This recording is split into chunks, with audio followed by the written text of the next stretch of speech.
ছোট ছোট আলুগুলো ছেড়ে তোমাদের দেখিয়েছিল। আলুর দম কিন্তু হবে না, হবে হচ্ছে হাঁসের ডিম রান্না করব। এই যে আজকে 5টা হাঁসের ডিম নিয়ে এসেছি কিনে।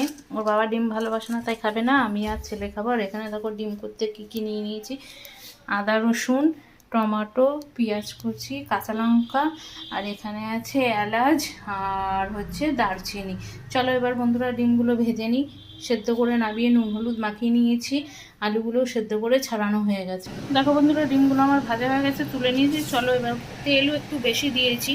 এবার দেখো কি কি সম্বাদ দিচ্ছি। তেজপাতা দিয়ে দিলাম, এর মধ্যে দিয়ে দিচ্ছি এলাচ আর দারচিনিটা, আর তার মধ্যে দিয়ে দেবো গোটাই জিরে। এবার দিয়ে দিচ্ছি গোটা জিরে। গোটা জিরেটা যতক্ষণ এগুলো হতে থাকবে, পেঁয়াজটা ভাজতে থাকবে, ততক্ষণ মশলাটা পেস্ট করে নেবে। এর মধ্যে দিয়েছি কাঁচা লঙ্কা, টমেটো, আদা রসুন, গোলমরিচ। আজকে একটু বেশি করে ঝাল দিয়ে খাবো, ঝাল খেতে খুব ইচ্ছে করছে। দেখো বন্ধুরা পেঁয়াজগুলো ভাজা ভাজা হয়ে গেছে, আর বেশি ভাজবো না, ভাজলে পুড়ে গেলে ভালো লাগবে না। এবার মশলাটাও আমার কমপ্লিট হয়ে গেছে। এবার মশলাটা আমি এর মধ্যে দিয়ে দেবো। দেখো মশলা আমার রেডি, এবার এর মধ্যে দিয়ে দেবো। চলো মশলাটা দিয়ে একটু কষিয়ে নিই, তারপর তোমাদের আবার দেখাচ্ছি। দেখো বন্ধুরা মশলা কষে গেছে, তেল ছেড়ে দিয়েছে। এবার এর মধ্যে আমি ডিম আর আলুগুলো মিশিয়ে দেবো। আমার তো হাঁসের ডিম খেতে খুব ভালো লাগে, তোমাদেরও কার কার ভালো লাগে একটু কমেন্ট করে জানিও। আমি আজকে আমার একটা বান্ধবীকে খুব মিস করছি।